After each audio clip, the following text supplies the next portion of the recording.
So World War II finally ends, but peace?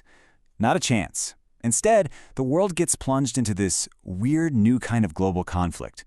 It wasn't fought with traditional battles, but with spies, with propaganda, and with the constant, terrifying threat of nuclear war. Today, we're going to unpack the first, absolutely critical moves of the Cold War. And really, this question is the whole ballgame.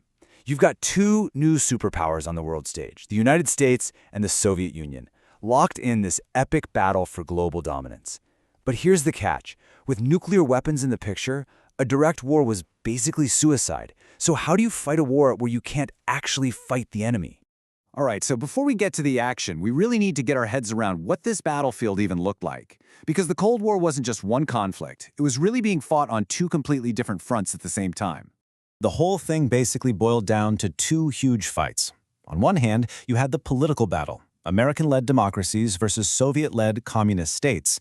And on the other hand, you had an economic battle, free market capitalism versus state-controlled communism. Literally every crisis we're about to talk about was fueled by this fundamental clash of systems.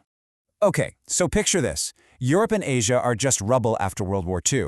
For the United States, this wasn't just a crisis, it was a huge opportunity. The goal wasn't just to rebuild, it was to rebuild the world in a way that would stop Soviet influence from spreading. The U.S. came up with this, three-part plan.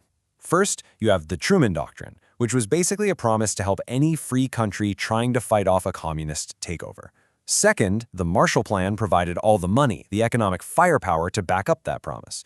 And finally, the brand new United Nations was set up as this global stage for diplomacy, hopefully to stop another world war from ever happening.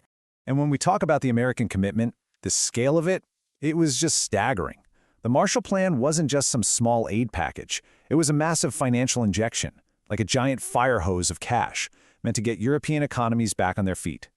The idea was to make capitalism, not communism, look like the best answer for a bunch of desperate people. Money itself had become a weapon.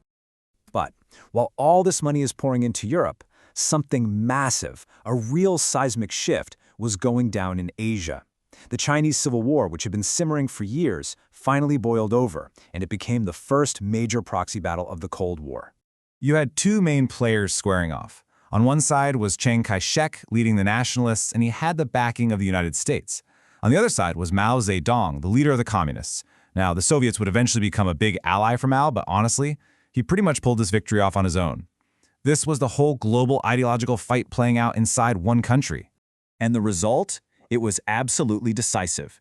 Mao's communist forces won, and by October 1949, they were in control of all of mainland China. Chiang Kai-shek and his followers had to flee to the island of Taiwan. This created this bizarre, lasting situation where, for decades, the U.S. basically pretended that the tiny island of Taiwan was the real China. The most populated country in the world had just flipped to the other side. So the so-called fall of China sent these huge shockwaves through the West. And, wouldn't you know it, just a few months later, the fight against communism turns into a real, brutal, hot war right next door on the Korean Peninsula.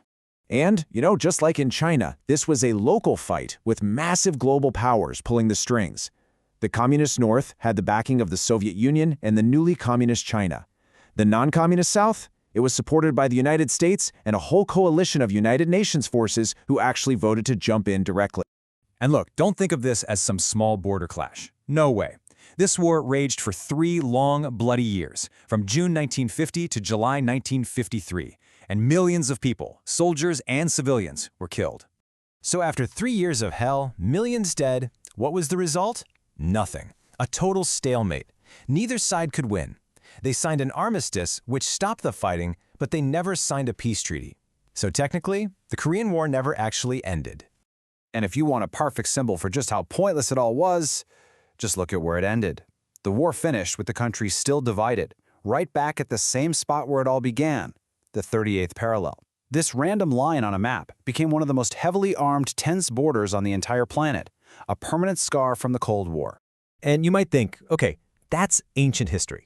But it's not, because that war never officially ended. Tens of thousands of U.S. troops are still stationed in South Korea right now. That tension you still hear about on the news today, it's a direct, living, breathing legacy of these very first moves in the Cold War. Okay, let's hop back over to Europe for our last big crisis point. Deep inside communist East Germany, you had the city of Berlin. But the city itself was also divided between the superpowers. This made it a constant, ticking time bomb. So, the first major showdown happens right here. In 1948, the Soviets decide to play hardball. They try to starve the Western Allies out by blockading every road and railway into West Berlin. But instead of sending in tanks, the US and its allies did something incredible. They started the Berlin Airlift, flying in food and supplies 24/7. It was a massive, high-stakes test of will. And this wasn't a short-term thing. This high-stakes game of chicken went on for almost a full year, from June of '48 to May of '49. Every single day, the world was holding its breath, wondering if one wrong move would trigger World War III. In the end, the Soviets blinked and lifted the blockade. So when you put it all together, the economic war for Europe, the proxy wars in Asia, that crazy standoff in Berlin, these early fights really wrote the playbook for the next 40 years. They created this dangerous new rulebook of containment, of indirect fighting, of pushing the world right to the edge of war without, hopefully, falling off. Which really makes you wonder, doesn't it? From the heavily armed border in Korea to the political status of Taiwan, how many of these Cold War ghosts are still hanging around our world today?